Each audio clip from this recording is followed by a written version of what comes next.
This is Living in Color, a series about POCs, which stands for People of Color, that looks at how our everyday experiences are shaped by the color of our skin. In this episode, we discuss how racism and how one's own culture can impact your mental health. We would also like to tell you that this episode does contain sensitive subject matter, so if you or someone you know is in crisis and needs help, resources are available, including the number on our screen.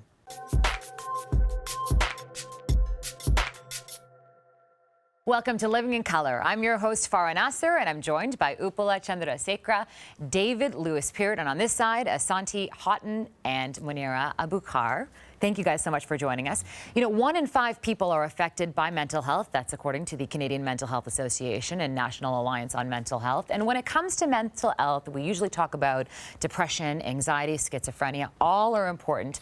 But what happens when you have these factors, plus you have your ethnic identity to deal with, and how it impacts your mental health is what we're discussing today on the show. So again, thank you guys so much for being here.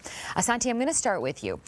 You are a speaker. You grew up in a Jamaican household. How did your race and identity shape something that you're pretty open about, your struggle with depression, your struggle with body dysmorphia? How did that impact that part of your life? There was always this expectation that you had to be hard and you had to be tough. And I think that's very embedded in Jamaican culture in general, but also as a male and living up to what masculinity means in the culture definitely means that you always have to be hard, tough. You can't cry ever. What happens when you cry?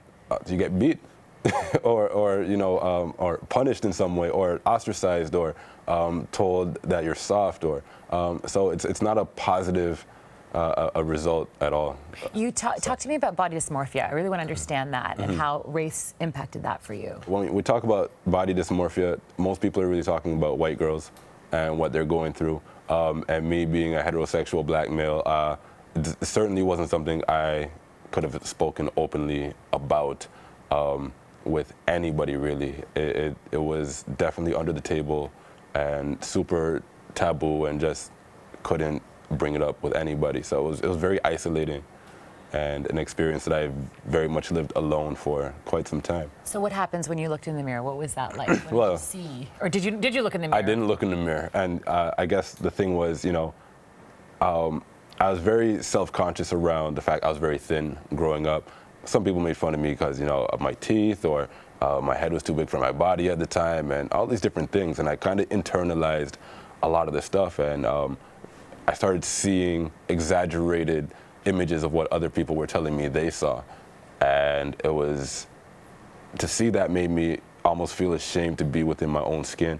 So I stopped looking at the mirror for about a year, maybe even a little bit more than a year.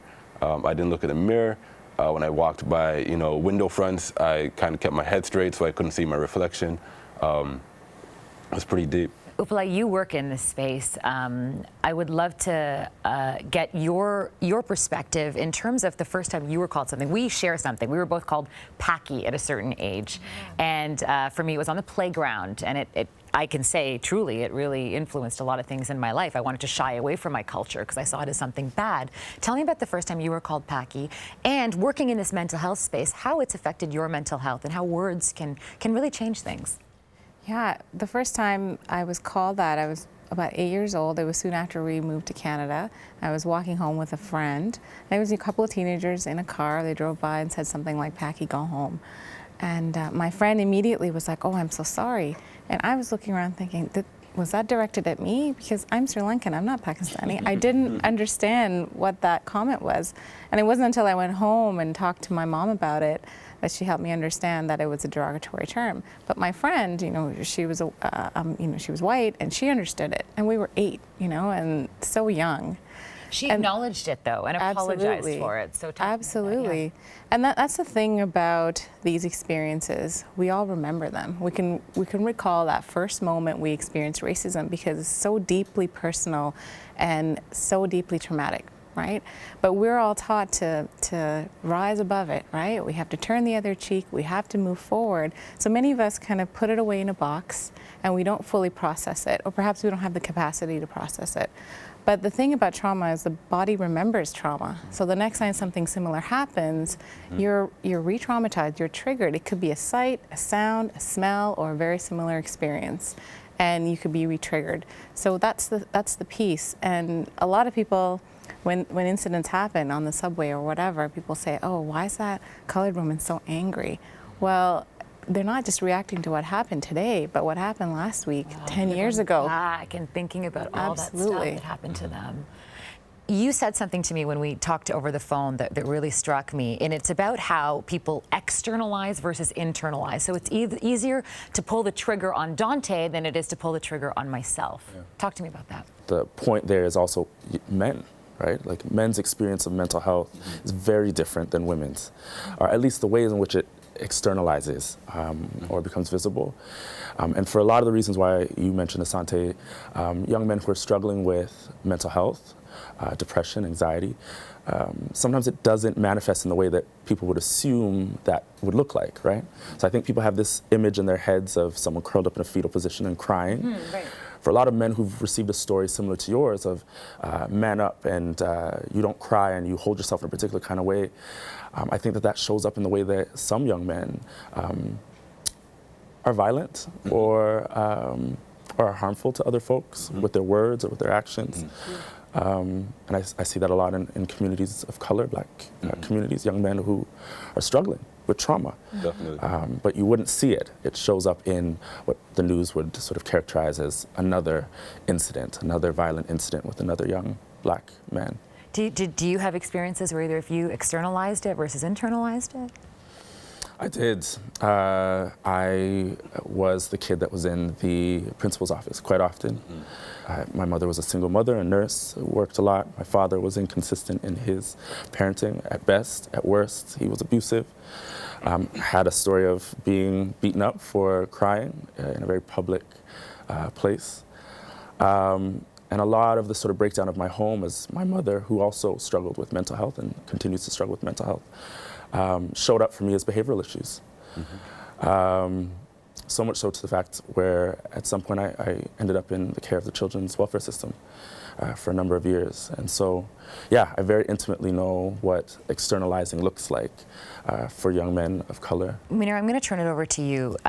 You faced specific racism, discrimination when you ran for city council in Etobicoke. I think the experience for me, I think speaking to Uppala's point of a lot of the times when trauma happens to somebody, a lot of the times when we associate certain experiences to that trauma, it becomes difficult. And so for me on the campaign trail, it's very easy, I think, for white male candidates to knock on doors, to knock in buildings and to go, kind of with this unabashed sense of courage to knock on doors.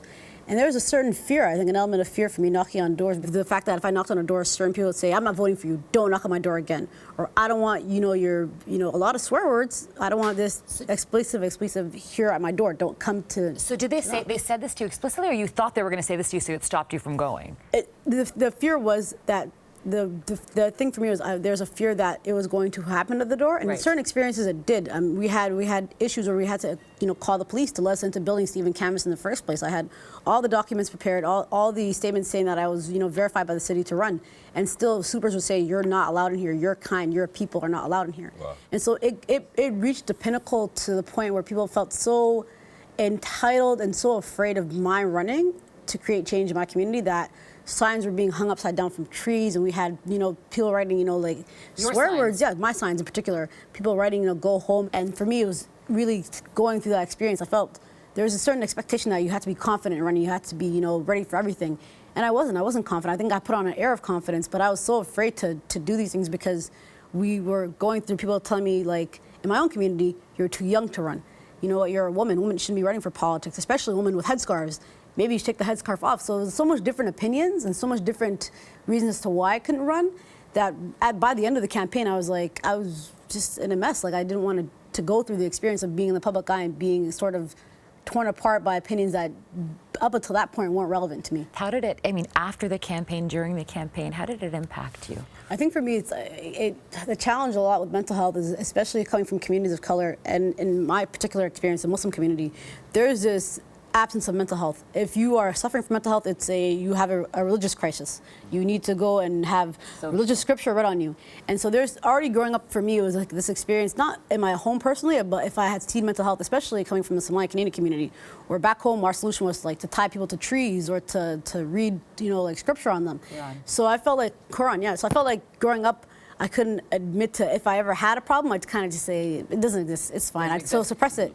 To the point where during my campaign, at the end of the campaign, I went through a lot of anger, like a lot of anger that I couldn't express and was taking out in the wrong ways. What you're describing is post-traumatic stress, right? There's so much research now that links post-traumatic stress to race-based traumatic stress, right? And there's so many instances, like you just described how walking to a new door and knocking on the door creates anxiety and even paranoia for you, right? And we can look to a lot of different experiences like that. So we've talked about, race-based life events that we've all experienced. Then there's kind of chronic, everyday lived experience and microaggressions, right? Which is what you face, right? And often codified in using things like ageism without actually calling out what the issue is for that person. Yeah, one thing you brought up that I thought was fascinating, and it's same thing. I mean, I'm a member of the Muslim community too, so it's very much like, okay, just pray and you'll feel better. That's just that whole narrative. And Uppala, I'd love to get your perspective, but all of yours about how within our communities, how mental health is treated and how sometimes in certain ways it's not really taken seriously. Do you want to start, Dave? Yeah. So I think the challenge for communities of color in dealing with mental health is that you're not only dealing with these sort of external things that are happening, sometimes due to race or age or gender, but then also the things that exist within our communities, particularly around mental health. And so my experience growing up in a Christian household, similar messaging around this idea that faithfulness and prayer and devoutness could resolve some of those things, and a real resistance to sort of traditional mental health services. And this for me was what really drew me into doing spiritual work, is because I recognized that both mental health work and spiritual work were actually the same thing.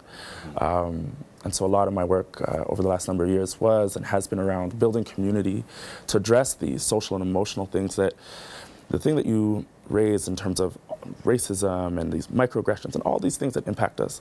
No one ever talks about the fact that just living for everybody is a stressor, right?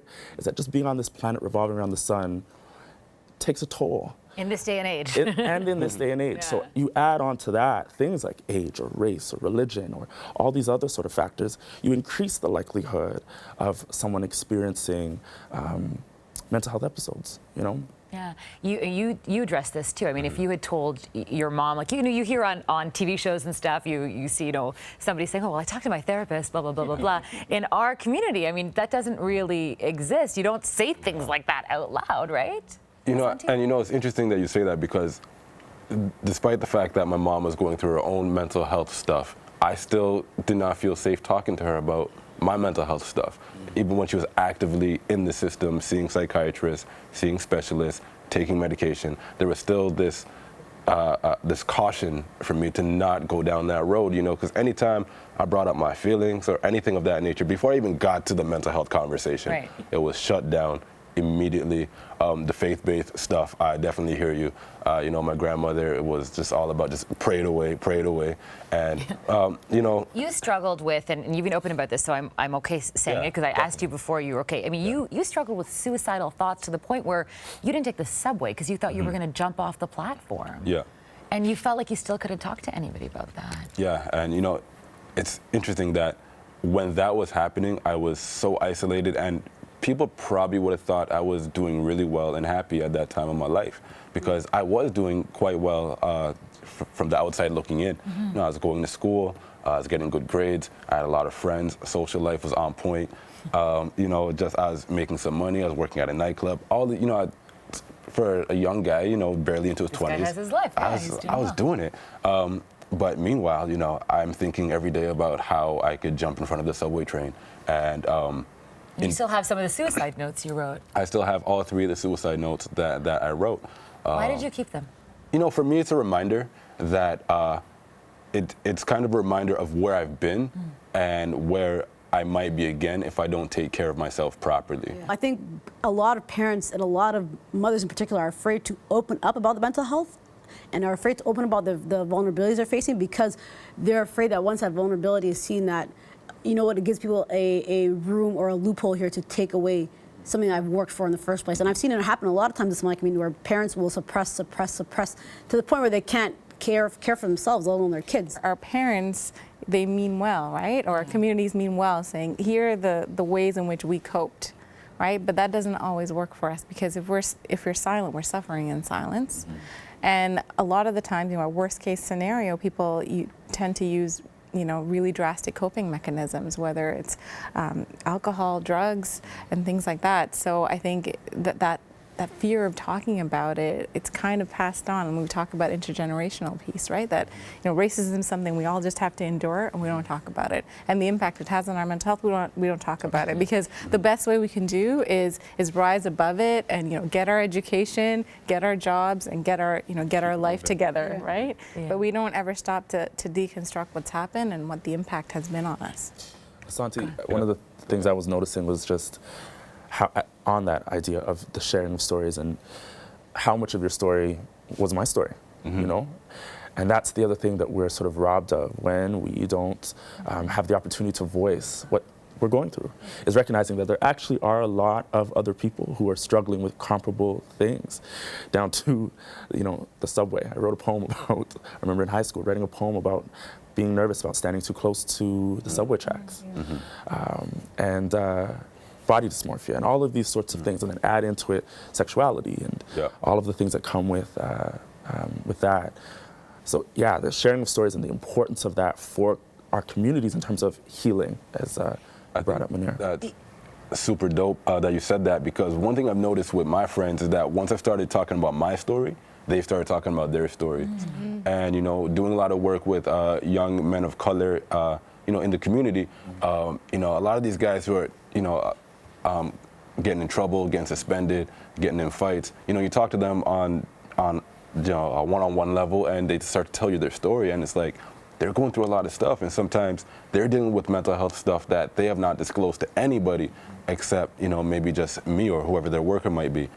Those stories aren't coming out, but those stories are very important. And going back to what you were saying at the beginning is, when those stories don't come out, the externalization of what's happening with their mental health and the mental health challenges that they might be facing could lead them down roads where now you're in the justice system and there are other consequences. So that's the other piece, is that for particularly racialized men, their first experience of mental health service is having first moved through the criminal justice system. Whereas, as you sort of pointed out earlier, Farah, that there's a number of folks from outside of our communities who there's a normalized conversation about seeking help. I'm going to see my therapist, and that doesn't happen in communities of color. And you touched on some stuff, Munira, around the pathologizing of black families, right? Is that it's a stain on not only you, but your entire community, that you've not been able to endure some of the things that you sort of raised. And so that's the thing, the lack of normalization of mental health and service access. And then when you get into service, the absence of mental health practitioners of color. Why is that important to have people who look like you being of service? Why is that important? I'll tell you why. And the first time therapy was suggested to me, I was 16 years old, and I went to the intake appointment, and I saw a sort of youngish white male, and I was just, a lot of what I was dealing with was identity based, and how am I going to explain my experience to this person and they're going to get it enough that they can help me? How can I explain the impact of walking out of my door every day and feeling anxiety because I live in a heavily policed neighborhood, and despite the fact that I'm getting straight A's in school, student council, captain of the basketball team, I'm doing well. You seem like you're doing well, but inside, yeah, it's a different. I'm getting stopped every, once a week by cops who probably know me because they see me in the neighborhood. So going back to your point, David, there's a lack of trust in the system. Yes. I didn't want to engage with a system that was also actively oppressing me. So you're asking me to go to the place for help that is actually causing a lot of the suffering.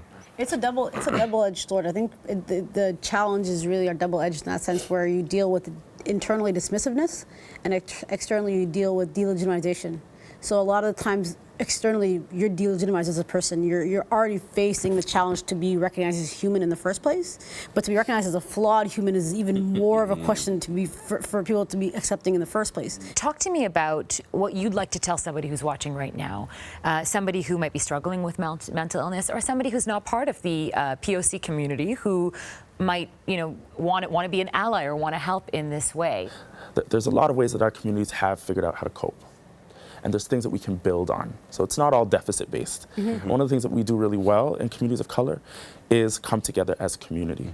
And in addressing mental health as a community, I think it requires a collective effort and response. Okay, great. Uppala. I think two things. One, for the person who experienced it, I think it's really important that we think about mental health like we think about our overall health, right? We go to the dentist, get a dental checkup, we go to our GP, family physician, or sometimes we go to a massage therapist if we're lucky to have the benefits. But why not have a mental health checkup, right? And I think it's that idea of normalizing that David said. If we think about it as a checkup as part of our overall health, it's a lot easier to do than this big, big nebulous idea. The other piece is for the person who's witnessing it and not knowing what to do. Naming it is so important. Acknowledging that person's experience and saying, whether they didn't intervene or not, just to say, that what happened to you, I'm so sorry, that was racism.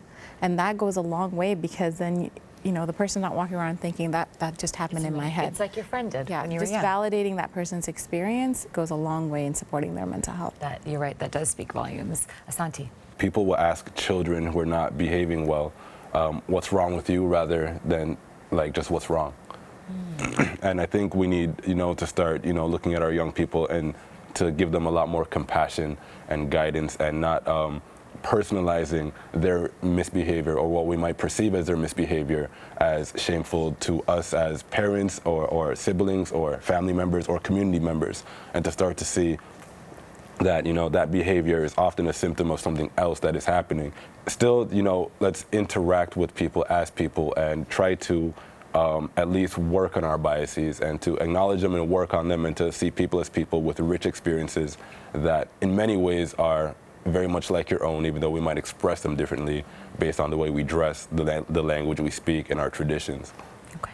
How do I add on to all that? That was so amazing. Yeah, you guys, it's like everything I was going to say. There's no shame in reaching out to support systems, and I say also there's no shame in speaking out. I think a lot of times for me the challenge is, especially speaking in a family context, sometimes family doesn't know what family's going through. And it's challenging. Like you're afraid that once you do reach out, that person may not support you. They may not understand it, but I think once you kind of bring out what's going on the inside to kind of a public spectrum, or bringing it out just of yourself, there's this relief. I've learned a lot from this conversation, and that's the point of us doing this show. So I want to thank you all, and I want to thank you for watching Living in Color. If you or someone you know is in crisis and needs help, resources are available, including the number on our screen.